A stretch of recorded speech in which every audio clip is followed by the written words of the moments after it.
Grimoire Groves is a cozy roguelite dungeon crawler where you play as a young witch trying to restore the balance to the enchanted forest. The game blends colorful, whimsical visuals with non-violent gameplay, making it a unique twist on the roguelite genre. Is this game the perfect cozy roguelite for you? Here are 10 things you need to know before diving in. First and foremost, this game is categorized as a roguelite. A roguelite usually features procedurally generated levels, permadeath, and progression mechanics that carry over between runs. In Grimoire Groves, you will be exploring procedurally generated dungeons filled with plants that will drain your energy.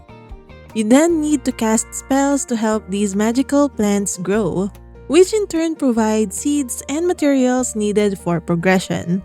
These resources can be used to unlock new abilities, improve spells, and expand the garden, making future dungeon runs more efficient. This game is definitely not easy when compared to other cozy games, but it's way more forgiving than other roguelites like Dead Cells or Hades. Next, let's talk about your energy bar. Your character has an energy bar and there are different ways that this energy gets depleted. While exploring, plants will get attached to your character if you use any spell on them, or if you stay too close to them for too long. When you get close enough to a plant, you will see two circles, a fixed outer circle and a moving inner circle. Once the inner circle touches the outer circle, the plant will get attached. You can ignore the plants by running fast enough before the plants gets attached to you, but you generally want to feed the plants to get the resources you need. Once a plant is attached, there would be a visible line indicating this, and the plant will start following you. The different kinds of plants have different attacks and ways to drain your energy. They will also drain your energy if you don't feed them enough spells, or if you go to the next area without planting the ones attached to you. If your energy reaches 0, you will fall asleep and your dungeon progress will be lost. You will also lose a lot of your items, which can get a bit frustrating. However, you can toggle the game difficulty from the menu. If you set this to relaxed mode, plant groups are less crowded, making it easier to tackle them separately.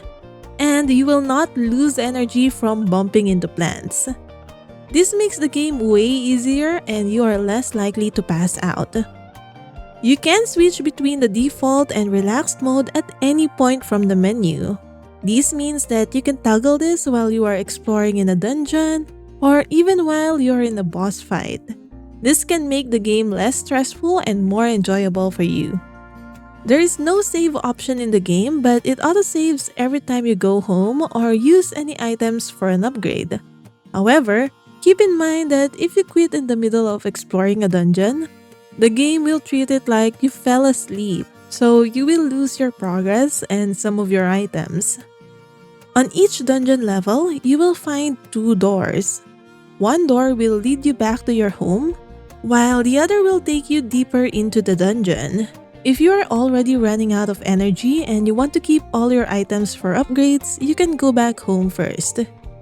Keep in mind that you need to use up all of the items in your inventory right after going back home.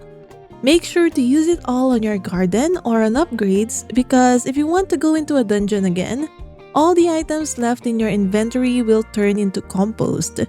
The compost can be used for baking or crafting items that will give you buffs to help you on your runs. While exploring the dungeon, you will encounter special places with NPCs. Some of them will have special quests for you that will unlock the next part of the story or unlock a special item. Other NPCs will trigger a minigame where you can bake items to help you on that particular dungeon run, like replenishing your energy, or giving buffs to help feed the plants faster. The more hearts you have with an NPC, the more options you will have when baking. You can increase your heart level with an NPC by giving them gifts, baking with them, and completing their quests. Next, let's talk about the controls. I've played this game on both controller and mouse and keyboard. The controls are always on the screen so you won't get lost, but the game does not offer customizable controls. The keyboard controls are not that intuitive, and I personally found it hard to use, which is why I switched to using my controller for this game. Another thing to keep in mind is that the game has very limited tutorials. The baking minigame in particular took me several attempts before I was able to cook, so don't expect the game to hold your hand. I found myself stuck sometimes and had to figure things out as I go. The game can also get very grindy, and there are some upgrades and seeds that will take you several trips to the dungeons in order to get all the materials you need. This can get repetitive after some time, so if you don't enjoy grindy games, this game might not be for you. Whether you are drawn to its cozy yet challenging gameplay or hesitant about its grindy nature, hopefully this breakdown helped you decide if it's the right game for you. Have you played Grimoire Groves yet? Or are you planning to give it a try?